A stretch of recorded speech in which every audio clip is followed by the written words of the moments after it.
শাকিব খান সাথে থাকলেই হাসি আর দূরে গেলেই হয়ে যায় পাজি। শাকিব খানের পাশে একজন ভদ্রলোককে দেখতে পাচ্ছেন। তিনি আবার আমাদের ঢাকাই সিনেমার লায়ক, মানে নায়ক। বলছি জয় চৌধুরীর কথা। শাকিব খানের হিটম্যান সিনেমায় অভিনয় করে যিনি ব্যাপকভাবে পরিচিতি পেয়েছিলেন, সেই জয় চৌধুরী সাম্প্রতিক সময়ে শাকিব খানকে নিয়ে বেশ কিছু আজে বাজে কথা বলে সমালোচিত হয়েছিলেন। শাকিব খানের ভক্তদের তোপের মুখেও পড়েছিলেন। এরপর শাকিব খানের ভক্তদের তোপের মুখে পড়ার পর তিনি তার বলা বক্তব্য প্রত্যাহার করেছেন এবং শাকিব খানকে নিয়ে এখন থেকে তিনি বেশ পজিটিভ কথাই বলছেন। কিন্তু মাঝখানে যখন শাকিব খানের সান্নিধ্য তিনি পাননি, শাকিব খানের কাছে যাওয়ার সুযোগ হয়নি, তখনই ইনিয়ে বিনিয়ে নানাভাবে শাকিব খানকে তিনি কটু কথা বলেছেন, শাকিব খানকে ছোট করার চেষ্টা করেছেন।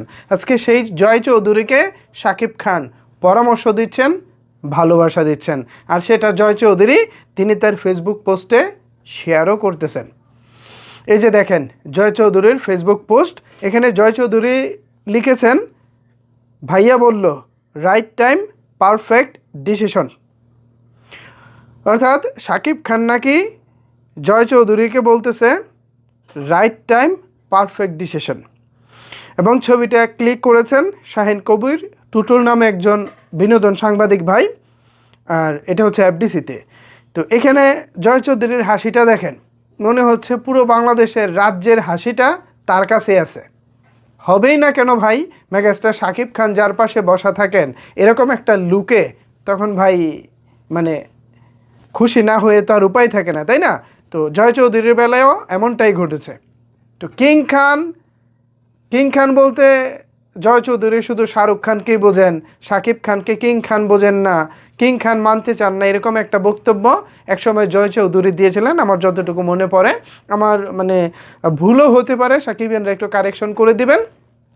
আজকে সেই জয় চৌধুরীর কাছে শাকিব খান খুবই ভালো পাত্র। শাকিব খান এখন ভাইয়া, যখনই শাকিব খান সুযোগ দেয় তখনই ভাইয়া, আবার যখনই সুযোগ মানে পায় না তখনই বলে যে না না না না, শাকিব আবার কি একা, তিনি কি করতেছে না করতেছে, আমাদের ইন্ডাস্ট্রি পিছিয়ে পড়ার জন্য শাকিব খান দায়ী, অমুক তমুক নানাভাবে ইনিয়ে বিনিয়ে প্রচুর কথা বলার চেষ্টা করেন এইসব জয় চৌধুরীরা।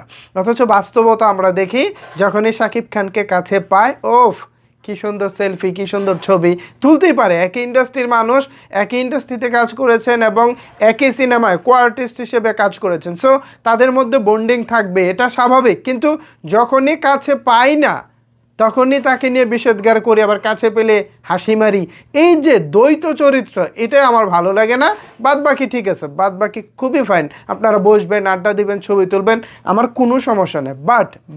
বাট শাকিব খান যখন কাছে থাকবে না তখন তাকে নিয়ে ভাই আজে বাজে কথা বলবেন না, মূল্যায়ন করবেন, শাকিব খানকে তার প্রাপ্য সম্মানটুকু দেবেন। আমরা আপনাদেরকে বলি না তাকে কাঁধে নিয়ে ঘুরেন, আমরা এমনটা বলি না, আমরা চাই তার প্রাপ্য সম্মান, ব্যাস। সাকিবিয়ানরা এ বিষয়ে আপনাদের মতামত কী ভাবছেন আপনারা জানাতে পারেন আপনার মতামত নিচের কমেন্ট বক্সে। ধন্যবাদ সবাইকে এতক্ষণ আমার সাথে থাকার জন্য।